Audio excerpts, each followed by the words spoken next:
Okay, now we're going to talk about what's called a Hong Kong finish to your seams. Um, it is very similar to those bound seams that we were talking about, which down here you can see in this picture on the handout a bound seam in that sleeve, which is a very common place to bind seam allowances to cover all of those raw edges. But down here, do you see where there's a binding on both sides of a pressed open seam? That is called the Hong Kong finish. And it's, instead of binding the seam all together like we did in here, putting it on either with a one stitch of stitch row or two stitch rows to close the binding over a raw edge, we are going to put one piece of bias on both sides of the raw edge so it can press open nice and neat. It lays flatter in there. It's very nice on unlined garments, like if you have an unlined jacket or a dress, shirt even, that you want those edges very neatly covered. So to do it, we've got our regular seam is sewn here, 5/8, and pressed open. And now I have ready-made seam binding, again, bias tape rather. And but I have, in this case, I've pressed it open, but not so flat that I still can't see my little guidelines. See that? So now we're going to place this here on just one seam allowance. I'm going to put it right in here, touching up my raw edges again, and we're going to stitch in that first little crease yet there.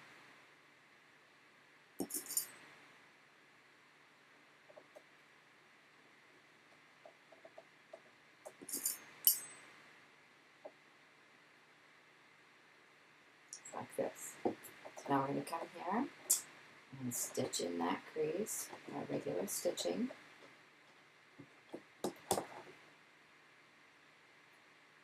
Moving those threads to start, so we get that bird's nesting. Back stitch, one or two, and forward.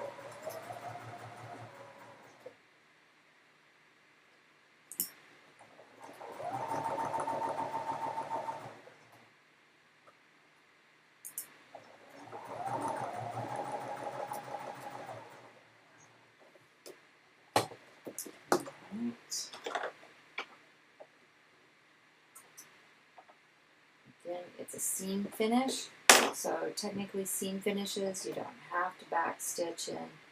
For your sample, you might want to, just so it won't come loose on you. Now, all of this wraps around, kind of like we did when we were binding our seams, only we have this pressed open, so it lays flatter. It's not folded up in like that, our bound seam, and it gets so bulky. This will lay flatter. In fact, we could go and press this with the iron. I'm just going to finger press right now for the sake of time, but so that that's nice and pressed there, and then we would take and press this back over here like this. With the iron. And now we're going to pin again, and we're going to do that same thing. We're going to stitch in the ditch. But this is less bulky than when we bound the seam completely together. So it's a little easier to stretch it and fold it so that we catch it. See all that extra that I've got? It's just one layer here now that we're pinning down instead of multiple layers. You can feel the difference between this and the bound seam just as you're handling it. It's much finer. And we're going to position our needle right in that ditch now. And my threads again.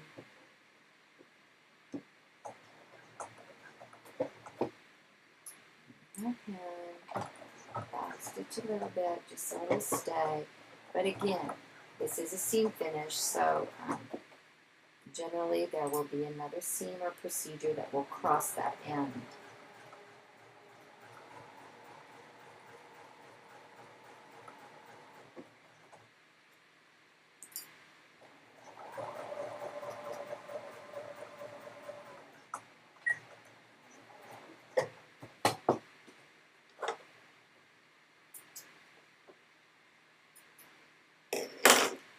Now, we've caught it, of course, plenty of room there, and this is still not, now if you had such a big piece that it came clear past your stitch line here, you would want to trim that down.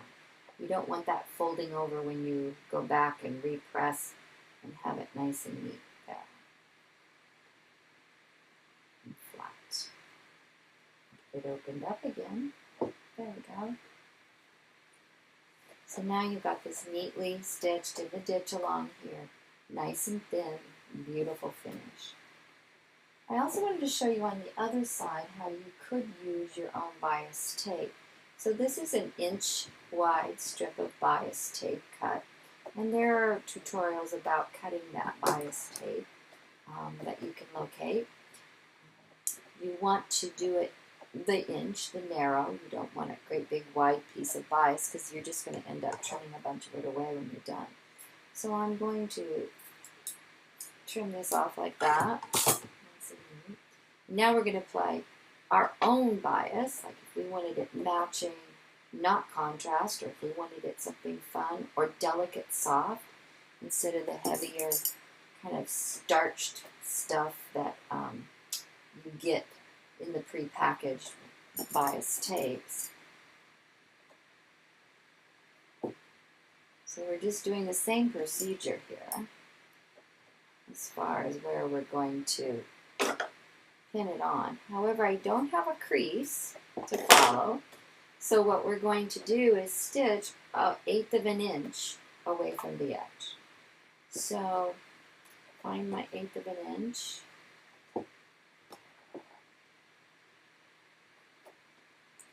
Pull my threads, nice and taut to start with. Now back a little bit. Now we're going to sew that 1/8 of an inch right down the side.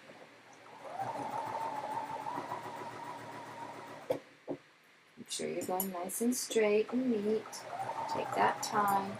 It will lay much better. It will look beautiful. Remember, the inside of a well-made garment looks just as nice as the outside. Now I have it stitched on. Now we would just do the same thing.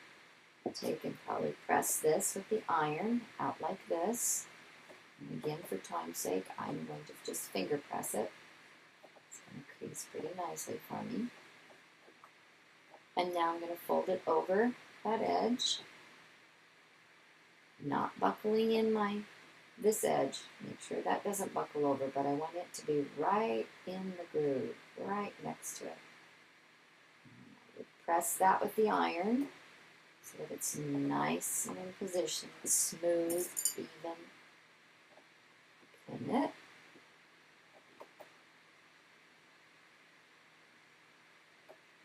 Nice roll push there so that I know for sure that it is in the right position.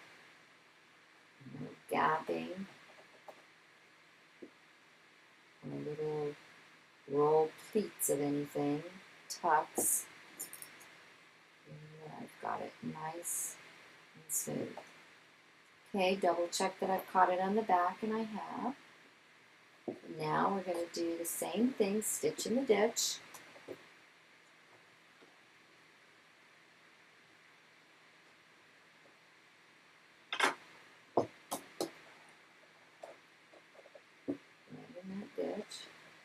Holding my threads, a couple of stitches forward, back to the end.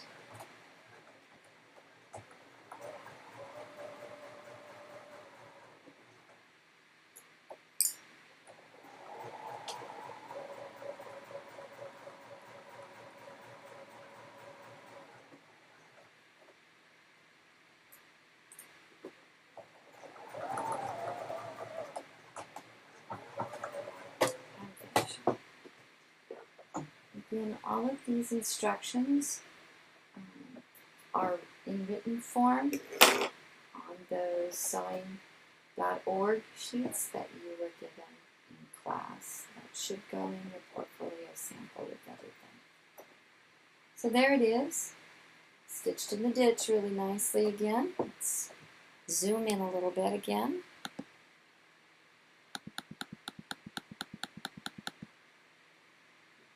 And there we are, stitched in the ditch and caught nicely back here, making sure that none of this is going past that stitch line so that it's laying nice and flat in there when we go and give it our final press. And there we have it using store-bought, a little stiffer. And here's with a nice fine piece of cotton, print, contrast. Could be the same cotton that you were using. It doesn't have to be a contrast.